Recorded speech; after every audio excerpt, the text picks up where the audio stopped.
Welcome to a brand new episode of Power Moves YLN Edition. On this episode, I chat with Kimberly Hall of REMAX Escarpment in Burlington, Ontario. And Kim has built her business around her database and marketing to that database and really having a solid strategy. And this is where most of the episode focused. We talked about how you go about identifying that database, how you maybe categorize them into different tiers, and then Kim breaks down her process. What type of client events is she doing? What sort of mail outs? What are some of the newsletters and the cadence? So much valuable information here, and a good reminder that there is so much business within our own sphere. The people that we know, the people who we've done business with in the past. Kim breaks down this really impressive strategy, and she's built a business that she is passionate about. She truly cares about the people she's working with.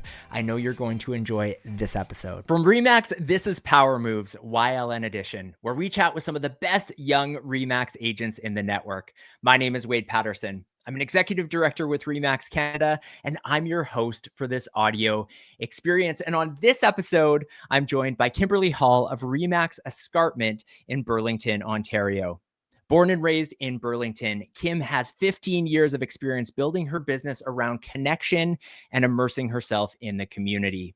Kim's goal is to create a true concierge-style service that helps busy families streamline the buying and selling process while keeping the human connection. Kim, welcome to Power Moves YLN Edition. Thank you for having me. I'm so excited. I'm so excited too. And I had to stop by one of my local coffee shops prior to this episode because I understand, not only based on your Instagram, but also your website, you were a coffee enthusiast. I've even heard you describe yourself as coffee obsessed. So my question to start off this interview, what is your go-to cup of coffee, and what is the local shop in Burlington that you like to get that coffee from? Well, we're blessed. We have a couple. I'm an independent fan when possible. So 2 doors down from our office is a independence called Tamp. Been going there forever and a day. And then we have another really great one that's right around the corner from my house. I drink it all, truthfully. I like a good drip. I like a good black drip is my favorite. Wow, I didn't expect that. I thought it was going to be a fancy order that maybe I haven't heard of, but I'll do that respect. too. But Yeah. I mean, I will say I do drink enough coffee that I can't have the fancy one for all 3 of them sometimes in a day, so we gotta just scale it back, but a good drip is my favorite, truthfully.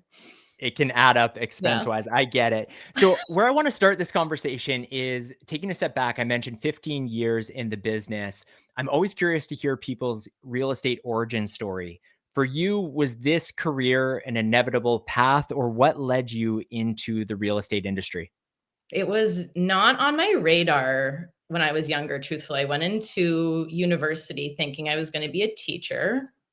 Not sure why in hindsight. But all throughout high school and university, I had always worked in the restaurant industry. So I was in that industry for 13 or 14 years, something like that. And I liked the energy of it. I liked the people. I love that every day was different. You're never dealing with the same thing or people all the time. And when I finished university, a friend of mine had gotten into real estate, and I got to watch him in the beginning stages of his career, and I thought it's kind of cool. Make your own hours, which is laughable now, but make your own hours. I was intrigued by there's no cap on what you can make in any given year. You can make as little or as much as you want to put into it.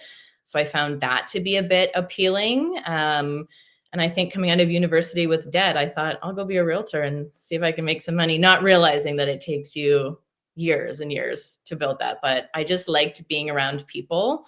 So that's really why I went into it, truthfully. What was the biggest benefit from that service industry experience that you have taken into your real estate career? Truthfully, I think being in a service-led industry before you get into real estate should be mandatory.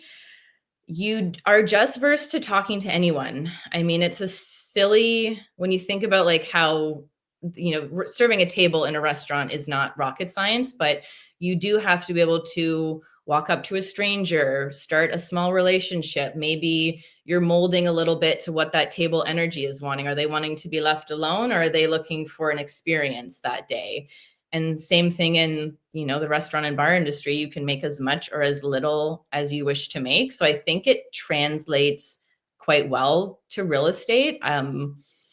I think if you're on a team, hiring anyone who has a service industry background, that's the piece in real estate you can't teach. You can teach the contractual pieces and the how to run a business, but I don't know you can teach that belly to belly sort of sales. You have to like people, but B, it is a skill to, talk to someone about their biggest, largest asset at the dinner table, truthfully.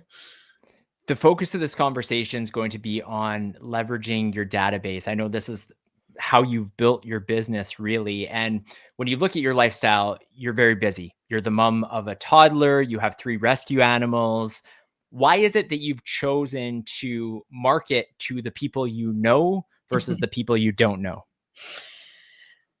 Truthfully, I sort of stumbled into it throughout my career. If you know me, I don't love attention all the time. I'm not the person that is going to go on stage all the time. I'm not, I really have to work at putting myself on social media. It doesn't come as second nature to me. Like a lot of really good realtors, I think, are very big in their outgoing personalities. I am completely happy being very social, but also a bit of a wallflower in a sense where I don't always love attention on me. So it was an easy way for me to be there with my people without flashing it in their face. I think people know you are in real estate, especially after you've done it for a number of years. People know I'm in real estate. I can't go anywhere without someone asking me, what's the market doing? Or, oh, I saw the for sale signs lasting a little long on my street. Or people know you're in real estate.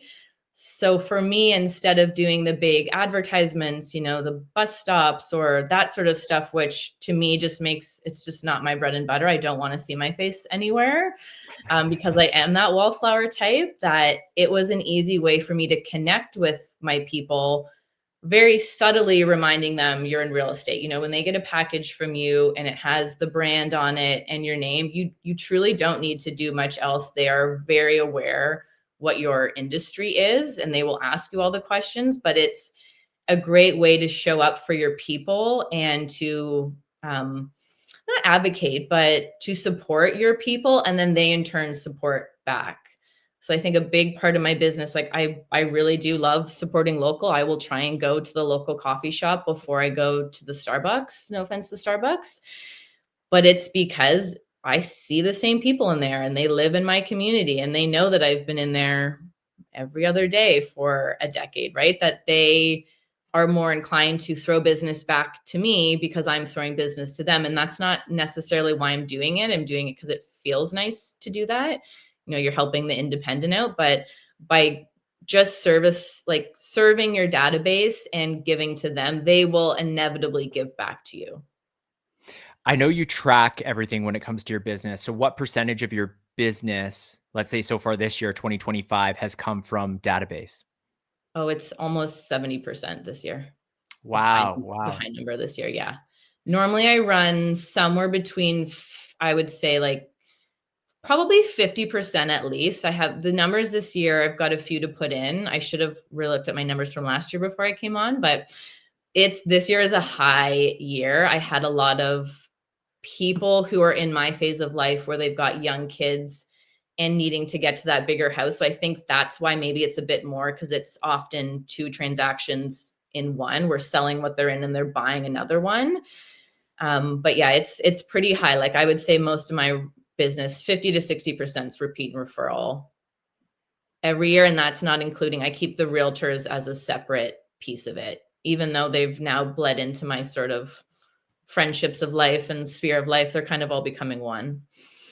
For someone who's listening to this episode or watching it on the REMAX Canada YouTube channel, who's thinking, I'm like Kim. I don't love my face being everywhere. I do social media because I think I have to, but they really want to double down on this. I want to break this down into sort of tangible steps for them. So what is the process first of identifying who your database is, especially for those who are maybe just getting into the industry? And then how do you categorize the different aspects of that database? Yeah. So it took me many years to start tracking, and it was truthfully through a coaching program that made me start tracking. And now I can't believe I never was. But now that I've 15 years in the business, I have a database. So I have right now, I think 220 people in my database. So they're a person in my CRM. I have gone through every single person and labeled them either an A person of my database or a B. I used to have C's. I've cut them out and I've merged them into the B's. And basically, my A's are people who have bought or sold with me specifically, and or I have them listed at the moment, or they're an active buyer. B people in my database, and they're tagged as such as well. So I can go in at any point in time and get a snapshot of how many A's I'm working with. The B's are, I use it more for leads. So if it's a lead that has come from realtor.ca, a website lead, a sign call, open house, even someone I met at a coffee shop and they have not done a transaction with me before, they go into my B's. And sometimes, depending on what I'm marketing at that moment in time, everyone will get that piece of correspondence, or often, like for Christmas gifts this year, it's just going to be my A clients, because you just have to cut the line somewhere. I would say if you are just starting out in real estate, it's that you hear it when you first start, is you're making a list of everyone, your friends, your accountants, those people.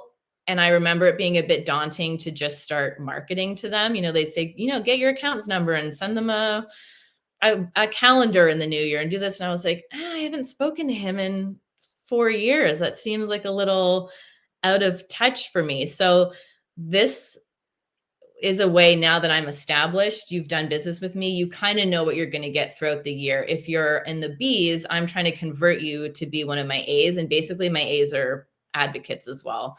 They typically are someone who has referred me in some way, shape, or form. Possibly they've just done a transaction and then they stay there. But the goal of managing the database like this is to get business from your database.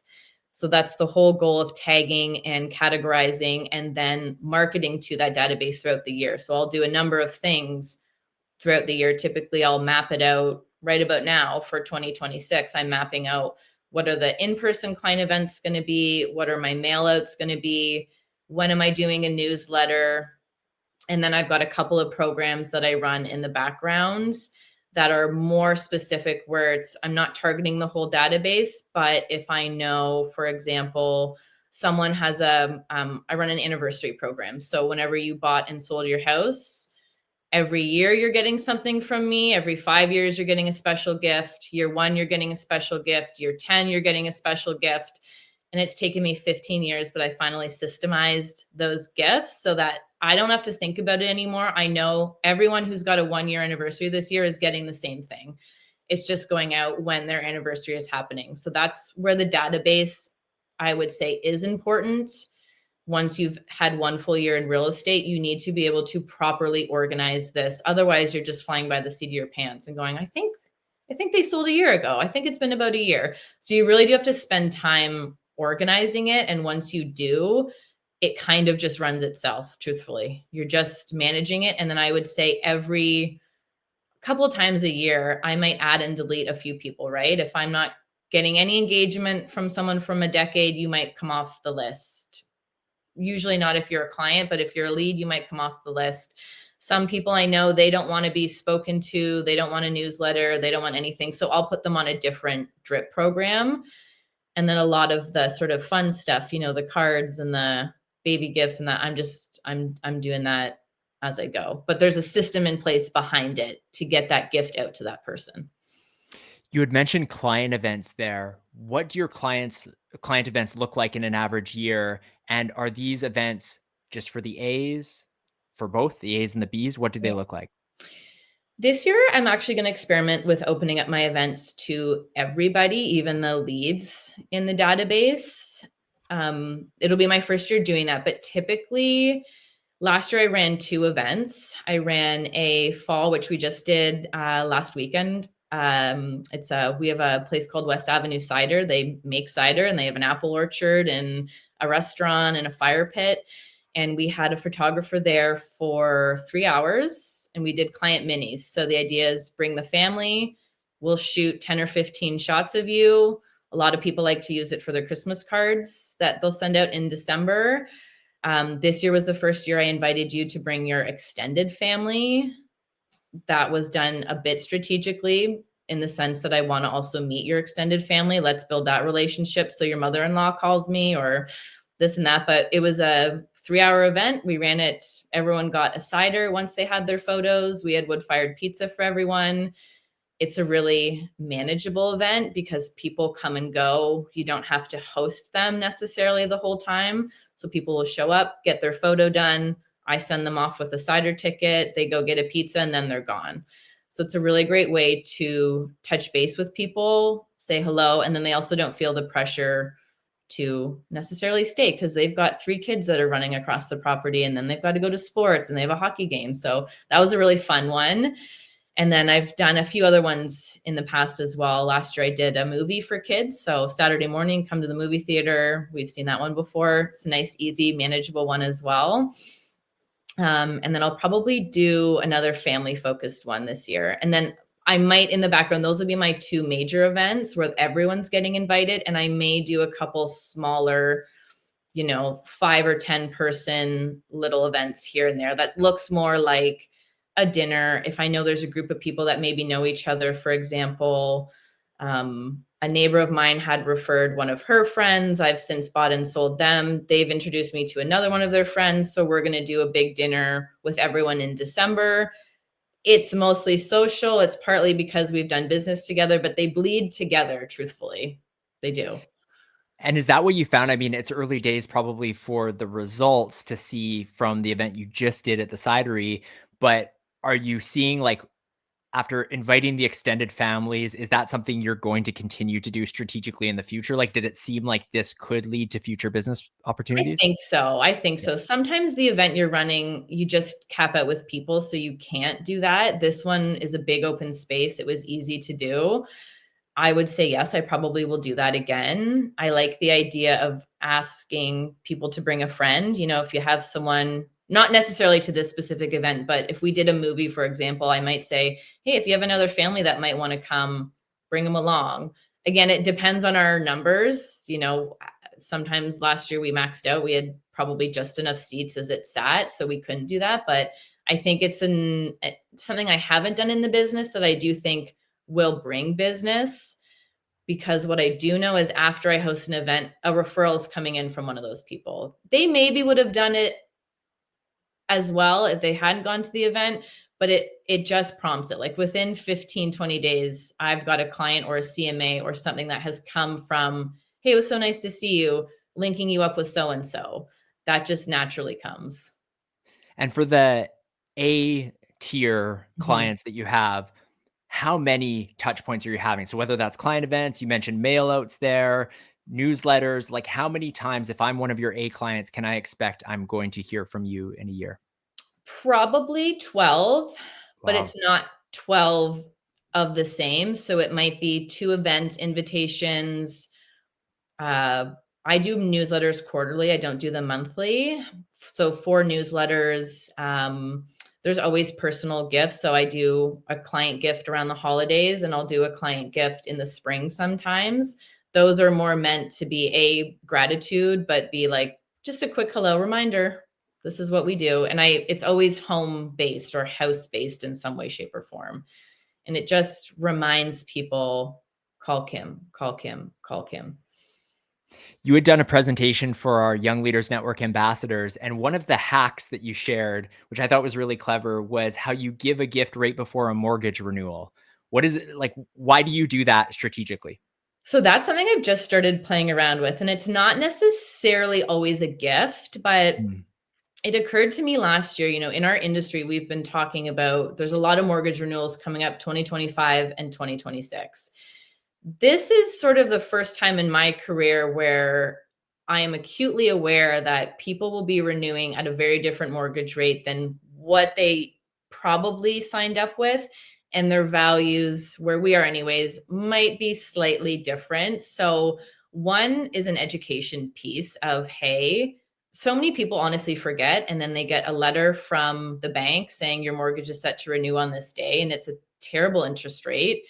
It locks them in and they don't realize what they've done because they did nothing. So they roll into something else. So it's a nice educational piece to say, hey, do you have a mortgage renewal coming likely? Or a lot of people do 5 years, but I'm phrasing it a little bit different this year of how I approach that. But it's an education piece. And then it also gets me in front of them. It's a conversation of saying, are we staying? Do the numbers still make sense for you here? Do you want to upsize? Do we need to downsize the life because the expenses got out of control in the last couple of years? So it's a piece to give them some education. Maybe you can get a better rate, speak to a mortgage professional. You don't necessarily just have to roll into what you've done the first time around. But B, it gets me in the door, and it gets me solving problems before they call me in a panic wanting to sell. But B, it's genuine. Like, I want to help them before they get themselves into a situation. But then we're prompting that conversation. Hey guys, are we staying for a couple of years, or are you upsizing? Are we having, I notice you're pregnant, or do we need another bedroom, or what are we doing here? So, and I do that mostly virtual. Right now I'm rolling out a video program where I do a little video like this through a program. It hits their email. Hey guys, this is sort of what the going rates are right now. I think you have a mortgage coming due this year. We bought 5 years ago. If you have any questions, give me a call. And 9 times out of 10, they're going, oh my gosh, what month did we buy again? And I'm like, June, it's coming. Because they just don't remember. That's so smart. And it goes back to this idea of beyond a single transaction, right? You're becoming that agent for life who's just adding so much value. One of the questions I want to ask is, does the novelty ever wear off? So you had mentioned earlier in the conversation that people maybe know a little bit what they're going to get, in the sense that you are adding so much value 12 times a year for the A clients. So you're hitting them so often. And I go back to a story that Keith Roy, as a REMAX agent in Vancouver, he told about hosting a baseball event. And the first year he did this, it was amazing. Like, he gave away so many tickets to his clients, bought them a soft drink, a hot dog. And then during the 7th inning stretch, he went and got everyone ice cream. And it was just this phenomenal event. And so, of course, he thought, well, I got to run this again next year. It was such a success the first year. And then what he started to notice was a change in the maybe appreciation of some of the clients who were attending, where a little less stoked to go. They were fine. They still enjoyed it, still appreciated it. But then he had people coming up to him in the 5th inning saying, so when's the ice cream coming out? Sort of like there's this expectation, right? Because he had built that up. And I'm curious, have you run into that at all? And how do you ensure that your A clients, your B, whoever it is, your database is really still being appreciative of what it is that you're offering them? Yes, a short answer. I think you do have to get creative sometimes. I think it's twofold. One is, I think for certain things, a lot of people like the stability of something. They like knowing. I think now with the photo shoot that I do in the fall, I've already heard it. Oh, I didn't book Christmas photos with Santa this year because I knew you guys were doing this. That's going to be on our Christmas card instead of our Christmas photos with Santa. So I think, one, they like stability, but two, you do have to tweak it every once in a while. And I think that's when you have to look to your own database. What are the majority of your people doing? Or how do I create events that speak to everyone? Because what I would have done 10 years ago, no one would have shown up for a family photo because none of my people had kids yet. Right. So the photo shoot is the first time I've rolled. Last year was the first year I did it, and it was a great success. And I had even more people this year that I can safely say, it's mostly 1, 2, 3, 4, and 5-year-olds that show up. I got a couple more years of this. And then I think I'm going to have to grow with the database. They are going to want something different as those kids get into adolescence. So it's a different value proposition. I don't know what that's going to be yet, but yeah, you do have to get creative sometimes. I'm already trying to think, what are we mailing out in the first quarter that is for your home, warm and fuzzy, that I haven't already sent you, because I don't want to do something again, because I do think the novelty will wear off of that. So you just have to change with your database, I think, as well. It's an interesting time of year that we're recording this, and you had already mentioned that this month you're focused on planning out that schedule for 2026. We're recording this in early November. When it comes to goal setting for you, so obviously you've got your systems, you've got your database. I would imagine that you also have some goals or some trajectories that you want to hit in terms of your business. What does goal setting look like for you, and how do you keep yourself accountable for hitting those goals? Good question. I, having done it for a number of years now, I think it is really important to map out your year. And I say this having been someone who just was winging it for many years, where I would go, feels like we should do something. We haven't done something in a while. So now I know, I safely know I'm doing 2 events a year. I safely know the 4 newsletters. I safely know some of the mail outs and the anniversaries and that kind of stuff.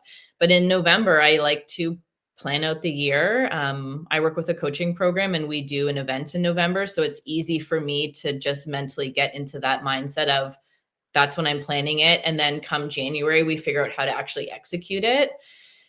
I, having done it for a couple of years, I've got it down to a somewhat science that I think the goal this year is always just work smarter, not harder. We're just trying to like refine the systems so that there's less work put into it. Not that I don't want to work hard, but you just, when you're doing that many touches, you have to be organized with it. So yeah, you do have to map them out and track to a degree. Totally. Well, and it goes back to earlier in the conversation when we were talking about the fact you are busy. You have got a lot on the go. So it makes perfect sense to be working smarter, not harder. And then the other topic I want to touch on, Kim, before we wrap up with the final question we ask every guest of Power Moves, is this idea of growth as well. Because you mentioned it with extended family being invited to some of these Mhm. events, but like, what is the actual growth rate you typically get from within your database?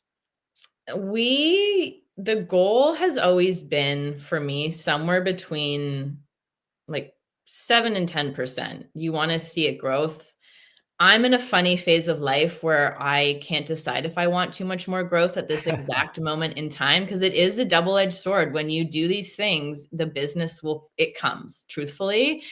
So I either have to grow as well or just maintain. I'm kind of in a maintenance phase right now, but yeah, when you do it, it really truly does turn into referrals. Like when you treat the database kindly, and I will say it has to be a bit genuine. When you treat the database kindly, they will treat you kindly. I don't me personally, I don't advertise a whole ton. I'll do a just listed or a just sold when we've done something, but other than that, I really put all my money into this selfishly because I like it. It makes me feel good. It's fun to do. I like snail mail. I like sending packages. It's just like a warm and fuzzy way to do business in a kind of cold world sometimes. But when you do it, people will refer. And it's also, I feel people, when given something or they want reciprocity, they want to send it back your way, right? And it's not we're asking people to do it. I never say, hey, thanks for coming to the event. If you know anyone, they know, trust me, they know you're in real estate. They know to do it. You will see an email pop in your inbox introducing you to so-and-so. They got to sell a house next year, and off you go. So it really does just naturally come. There's been so many valuable pieces here, Kim, from this episode, talking about really how to focus on your database and treat them well. And like you said, treat them kindly and the business will come. We like to end every episode of Power Moves with the same question of what is your power move when it comes to real estate?